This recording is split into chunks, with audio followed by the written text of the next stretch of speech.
মানে আমি CLF-ৰ এটা ফাণ্ড আহিছে মানে CLF-ৰ ঘৰৰ কাৰণে সেইটো কাৰণে আমি কেইগৰাকীমান সখী আৰু CLF-ৰ ছেক্ৰেটাৰী হেতি মানে আহিছিলোঁ হেৰি পঞ্চায়তত ছেক্ৰেটাৰী ছাৰক লগ কৰাৰ কাৰণে কলবাৰী পঞ্চায়ত তাৰপিছতে মানে ছাৰৰ লগত কথাখিনি আলোচনা কৰিলোঁ কৰাৰ পিছত ছাৰে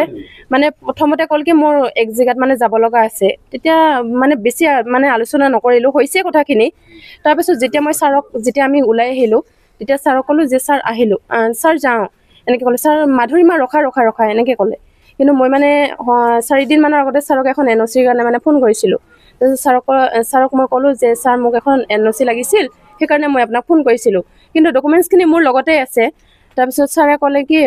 হেৰি ছাৰ কি ডকুমেণ্টছ লাগিব তেনেকৈ মানে মই সুধিলোঁ তেতিয়া ছাৰে ক'লে যে তোমাকে লাগিব মই ইমান ভয় খাই গ'লোঁ লগালগ মানে কি ক'ল মানে ছাৰে এনেকৈ কৈ মানে উজুতি খাই পৰিবই খুজিছিলোঁ আহোঁতে তাৰপিছত লগৰ কেইজনে ক'ল কি হ'ল তেতিয়া ইমানটো আৰু কথাখিনি লুকোৱা নাযায় লগালগ ক'লোঁ JS বাইদেউ আছে জীৱিকা সখী বাইদেউহঁত আছে তাৰপিছত কৃষি সখী পশু সখী চব আছিল তাৰপিছত তেওঁলোকে ক'লে এইটো কথাটো এৰি দিয়া নাযাব বল পতাপত মানে আমি থকা অৱস্থাতে এইটো ঘটনা কিন্তু মই মানে ছাৰক আগতে লক্ষ্য কৰিছিলোঁ 5-6 মাহমান হৈছিল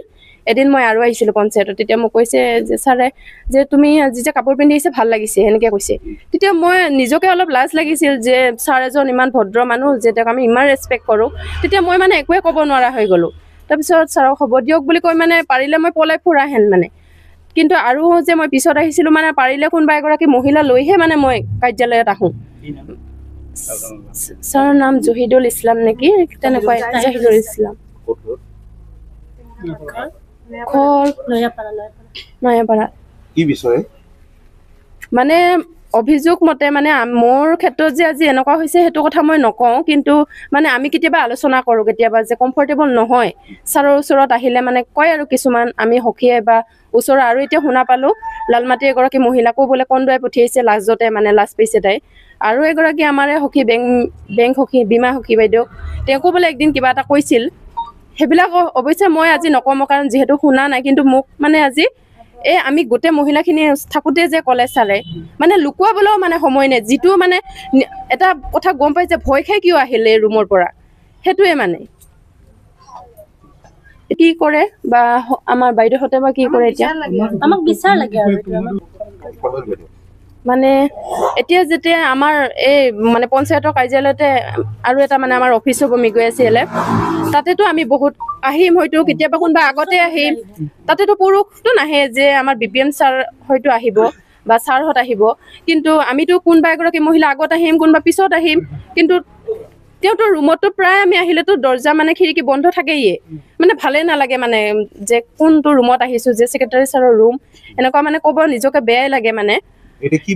এতিয়া বিচাৰোঁ যে মানে গোটেইখিনি মানুহে মানে সন্মত যাতে হয় আৰু যে কি কৰিলে ভাল হয় যে কেনেকৈ আমি মানে ছেফ হৈ থাকিব পাৰোঁ যিহেতু মানে উচিত তদন্ত হ'ব লাগে ছাৰে কৈছে মই ডকুমেণ্টছ এতিয়া কোৱাতে ক'ল কি যে আমি মই ডকুমেণ্টছৰ কথা কৈছিলোঁ যে কেনেকৈ ডকুমেণ্টছটো অহাই নাই তোমাক লাগে ডকুমেণ্টছ বুলি ক'লেতো ডকুমেণ্টছটো আহিলেহেঁতেনে পোহৰত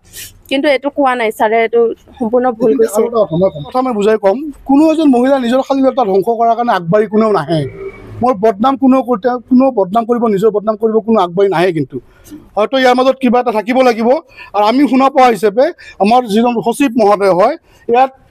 মানে কি কয় অহা যোৱাৰ কথাটো বাদেই দিয়ক নিয়মিতভাৱে তেওঁৰ কাৰ্যালয়ত নাহে প্ৰথম কথা নিয়মিতভাৱে তেওঁৰ কাৰ্যালয়ত নাহে আৰু তেওঁৰ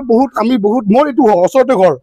মোৰ নাম জিতু বৰদলৈ হয় ওচৰতে ঘৰ তেওঁক মই যিখিনি শুনা পাইছোঁ মহিলাসকলৰ তেওঁৰ পৰা আঁতৰি থাকে ভয় খাই থাকে ইতিমধ্যে 2-3জন মহিলাকক কিবা ফিগাৰ ভাল বেয়া নাপাব আপোনালোকে ফিগাৰ ভাল বুলি কয় কোনোবাক বেয়া ভাষাৰে অশ্লীল ভাষাৰে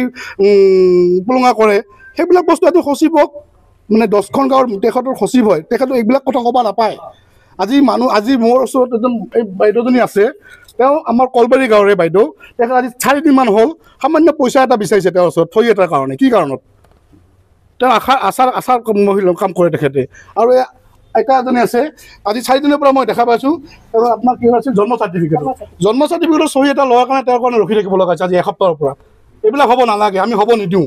আমি সমাজখন সুস্থভাৱে চলাই নিয়াৰ কাৰণে আমি ইয়াৰ কাৰণে আমি মহোদয়ক যিখিনি সহায় কৰিব লাগে আমি কৰিম আৰু এইখিনি অনুৰোধ ৰাখিছোঁ। আজি এই বাইদেউজনীয়ে ভণ্টিজনীয়ে যিখিনি কথা আপোনালোকৰ আগত প্ৰকাশ কৰিছে এইখিনি যাতে সঠিক তদন্ত যাতে সচিব মহোদয়ে হওক, সচিব মহোদয়ৰ এগেইনষ্টত বিপৰীতে তদন্ত হ'ব লাগে। আমি উপায়ুক্ত মহোদয়ক হাত জোৰ কৰি অনুৰোধ জনাইছোঁ। ধন্যবাদ।